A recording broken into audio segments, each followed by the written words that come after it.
So welcome friends on the subject fear of failure, विफलता का भय। देखिए, जब हम कोई ना कोई परिस्थिति का सामना करेंगे तो हमको सफलता और विफलता दोनों मिलेगी। फिर से मैं कहता हूं कि जो भय है वो हमें असहज कर देता है।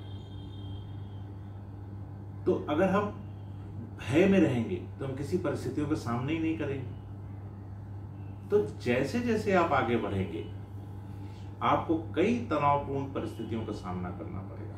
इसलिए अनिश्चितता की इस अंतर्निहित भावना से खुद को परिचित कराना बेहतर है।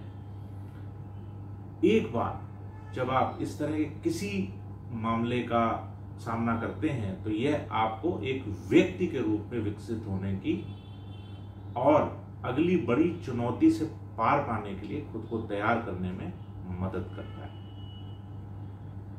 आप अपनी असफलताओं से अधिक जानें। सफल हो जाते हैं तो हम अगले काम पे ध्यान लगाते हैं, लेकिन असफल हो जाते हैं तो हम उन असफलता किन कारणों से आई है उस पर ध्यान न देते हुए डर में आ जाते हैं, भय में आ जाते हैं, लोग क्या कहेंगे। तो हम सभी असफलताओं से नफरत करते हैं इसीलिए और केवल सफल बनना चाहते हैं।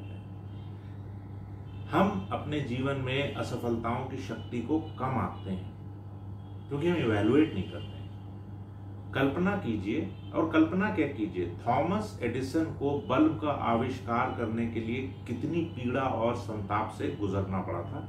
ये सब हम लोग कई बार सुन चुके हैं। एक बड़े इंटरव्यू में उन्होंने कहा भी था, जब उनसे पूछा गया था कि आप असफल हुए कि आप सफल हुए, तो उन्होंने कहा था कि मैंने 1000 बार प्रकाश बल्ब नहीं बनाने के तरीके देखे।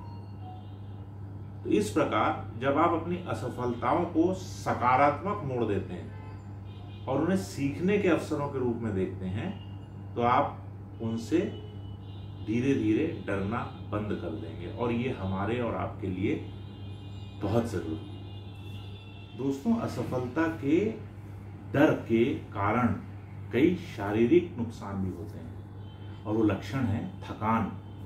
एक स्टडी के मुताबिक, शोध के मुताबिक, असफलता के डर की वजह से 51% लोगों में थकान महसूस करी गई है, 44% लोगों में सिरदर्द महसूस किया गया है, 34% लोगों में पेट की खराबी महसूस करी गई है, 30% लोगों में मांसपेशियों का तनाव महसूस किया गया है और 23% लोगों में भूख में बदलाव महसूस किया गया। तो दोस्तों, मिलते हैं एक नेक्स्ट सेशन में।